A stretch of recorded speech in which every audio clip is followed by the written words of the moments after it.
সুপ্রভাত, কেমন আছো? আশা করছি ভালো আছো, সুস্থ আছো। উত্তর দিনাজপুর জেলার ছোট্ট গ্রাম থেকে আমি পাইলাম আমার নতুন ব্লগে সবাইকে স্বাগত জানিয়ে চলো আজ তবে শুরু করি নতুন ব্লগ। মানুষ জীবনে কত কিছু পেলে আর বলবে বলো তো যে আজকে আর এটার দরকার নেই। মানুষ জীবটা ভীষণ অন্যরকম। সত্যি কথাই বলতে এই ধরনের পরিস্থিতিতে না পড়লে হয়তো বুঝতেই পারতাম না। আচ্ছা, তোমরা বুঝতে পারলে না তো? ঠিক আছে, আমি ধীরে ধীরে সমস্ত কিছুই তোমাদের সাথে শেয়ার করছি। এই যে সকাল উঠেই আমার রোজকের গিন্নির কাজ কিন্তু চালু। আজ ঘুমটা বৃষ্টির জল পড়েই কিন্তু ভেঙেছে। সকাল থেকে দেখি যে বৃষ্টি কিন্তু ঝিরিঝিরি পড়ছিল। তো এখন আমি যখন ভিডিও শ্যুট করব মনে মনে ভাবছিলাম বৃষ্টিটা একটুখানি থামলে বরঞ্চ ভালো হয়। তাই দেখো উপরওয়ালা আমার কাছে ঠিক সেই আবেদনটা আমার শুনে নিল আর বৃষ্টিটাকে একটুখানি থামিয়ে নিয়েছে। কি বলি বলো তো, সত্যিই এটা হয়েছে। তাই দেখো ঘুম আর নেই, ছেলে আর বর দুজনেই ঘুমাচ্ছে। আমি উঠে হাতের কাজটুকু চটপট করে সেরে নিচ্ছি।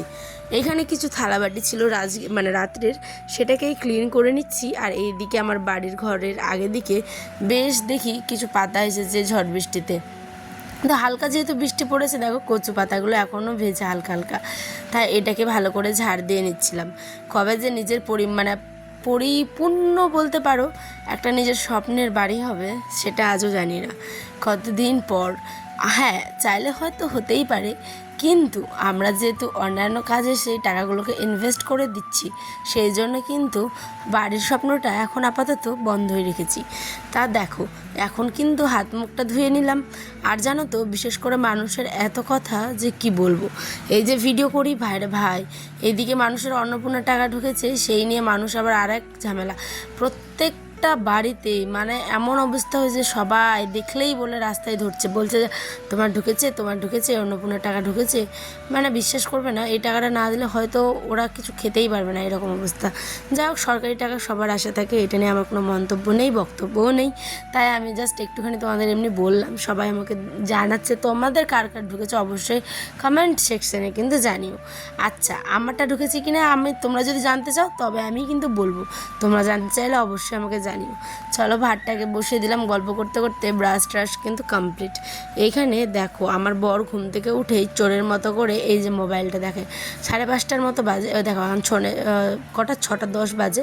আমার বর কিন্তু টুকটুক করে মোবাইলটা এখন দেখে। ওর যত কাজ, অফিসিয়ালি কাজ সমস্ত কিছু এখানে কিন্তু করে, ঠিক আছে। আর আমার কিন্তু রাগ উঠে যায়, সকালবেলা উঠেই মোবাইলটা দেখলে আমি আছাড় মারতে ইচ্ছে করে, একদম ভালো লাগে না। কোথায় একটু মানে উঠবে, মাঠে টাঠে যাবে, তো না, বলে বলে পাঠাতে হয়। যাই হোক, ভাত বসিয়ে দিয়েছি, ভাতটাও কি সুন্দরভাবে বলকে গেল। দেখো এখানে তোমাদের দাদাভাই এনেছিল বৃহস্পতিবার, ওই যে ছুটিয়েছিলাম একসাথে শাক, এটা হচ্ছে চিরামারা শাক। আর এই দিয়ে করবো বেগুন আর আলু কেটে একটুখানি হালকা পাতলা তরকারি, আর সাথে আছে মাংস। এই দিয়ে আজকের আমাদের খাবার। বেগুনটা এতটাই নরম যে কি সুন্দরভাবে কিন্তু কেটে যাচ্ছে, ঠিক আছে। আচ্ছা, আমি দিন দিন এত মোটা হয়ে যাচ্ছি কেন আমি নিজেও জানি না। তো যাই হোক, আমাকে খাওয়ার দাওয়ারে মেনটেন করতে হবে, কিন্তু কি করব, আমার আবার অনেক রকমের প্রবলেম। বেশি খেলে একটু বেশি খেলে বলতে কি, পেট ভর্তি করে খেলে আমি ঠিক থাকি, আর না হলে আমার আবার অসুখ, অল্প কম খেলে বা আর কিছু হলেই আমার বিভিন্ন রকমের অসুখ কিন্তু সারা দিয়ে ওঠে। সেটা মাথা ঘোরা বলো, প্রেশার লো, আরও বিভিন্ন রকমের শারীরিক প্রবলেম হয়ে যায়। তো সেই কারণে আইনবাবু আমাকে জোর করে করে এই যে খাওয়াই। তো যাই হোক, খেয়ে খেয়ে আমার এখন একটুখানি হেলদি হয়ে গেছি। আমি জানি না এটা কবে ঠিক হবে। আচ্ছা, সামনে শুনছি যে আশি ডেসের নাকি ওয়ার্কার নিচ্ছে, এই কথাটা কি সত্যি? যদি হয় তাহলে কিন্তু বেশ ভালো হয়, তাই না বলো? আরে বাবা, আমি কিন্তু দিব, চেষ্টা করব, জানি না পাবো কি না, বাট দিব। আমার ইচ্ছে আছে চাকরির পরীক্ষাতে বসবো। পাবো কি না সেটা নিয়ে আমার কোনো বক্তব্যই নেই। আমি নাও পেতে পারি, কারণ আমার থেকে রতি মহারথীগুলো অনেকে বসে আছে এখনও, তাই না? কিন্তু সেই রতি মহারথীগুলোর জন্য কিন্তু নিজের স্বপ্নটাকেও তো হাতছাড়া দিতে পারি না। তাই একটুখানি চেষ্টা করব। তোমরা আমার পাশে দেখো, আর ব্লগগুলো অবশ্যই কিন্তু দেখো, কেমন লাগলো জানাবো। হ্যাঁ, রান্নাবান্না করে একদম আসলাম হচ্ছে মাঠে, সবাই ধান লাগিয়ে দিয়েছে। দেখো আমাদের খেতে, এই যে সবাই কিন্তু ধান লাগিয়ে দিয়েছে। আর এটা হচ্ছে আমাদেরই এখানে ছিল আর কি আমাদের বিজন। আর ওই যে দেখছো, দেখো কি সুন্দর প্রকৃতি। ওইখানে আমাদের বিজন তোলা।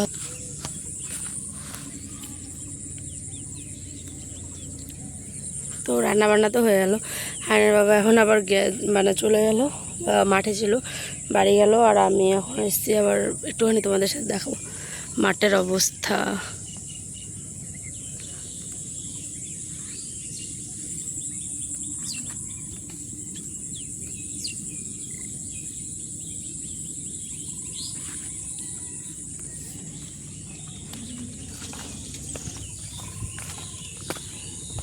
তারপরেই কিন্তু গেছিলাম রান্নাবাড়ি করার পরে ছেলে ঘুমিয়েছিল, আমি গেছিলাম হচ্ছে কোথায় বলো তো, মাঠে। বৃষ্টির জলেই হচ্ছে ধান গাড়া, ঠিক আছে, কারণ বৃষ্টির জলটা এত পরিমাণে হয়েছে, ধানগুলো এই সময় আমাদের গেড়ে দিচ্ছে। আমি যদি তোমাদের দেখাতে পারতাম তাহলে কি না খুশি হতাম। বাচ্চা নিয়ে তো আলের মধ্যে হাঁটতে গিয়ে যদি পড়েই, সেই ভয়ে আমি আর ওদিকে যাইনি এখনও। আয়ান তো এখন হেঁটে যায় না, দৌড়ে যায় আলের মধ্যে, সেই জন্য বাবুটাও যদি পড়ে যায় সেই ভয়ে আমি আর ওদিকে যাইনি, ওর পাপাই যাচ্ছে। আর এদিকে ছেলেকে খাইয়ে দাইয়ে দিয়েছি, ও কিন্তু ঘুমিয়ে যাচ্ছে, ঘুমিয়ে গেছে আর কি। আমিও খেয়ে নিচ্ছি, এখন এডিট করবো, পড়তে বসবো। তারপরে দেখো না মানুষের যে দেখো কত জল জমেছে, ঠিক আছে। আবার কিছু মানুষ বলছে এই জলটা না হলে ভালো হতো, মানে কিছু কিছু যারা মানসিকভাবে ব্যতিক্রম তারাই বলে এই সমস্ত কথা। কারণ এখন জলের ভীষণ প্রয়োজন, যত জমিতে জল হবে তত মানুষ মানে কাজ করার মানে সুবিধা হবে আর কি। দেখো কত জলের মধ্যে নেমে কাজ করছে। এদিকে তো অল্প জল, আমি তো ডাঙাতে আছি, নিচের খাল জমিগুলো দেখলে তোমরা কি বলবো ভাববে। ওই যে দূরে গাছগুলো দেখতে পাচ্ছ, ওদিকে গিয়ে যদি তোমাদের দেখাতে পারতাম যে কত পরিমাণে জল, তাহলে ভাববে যে কি অবস্থা, ঠিক আছে।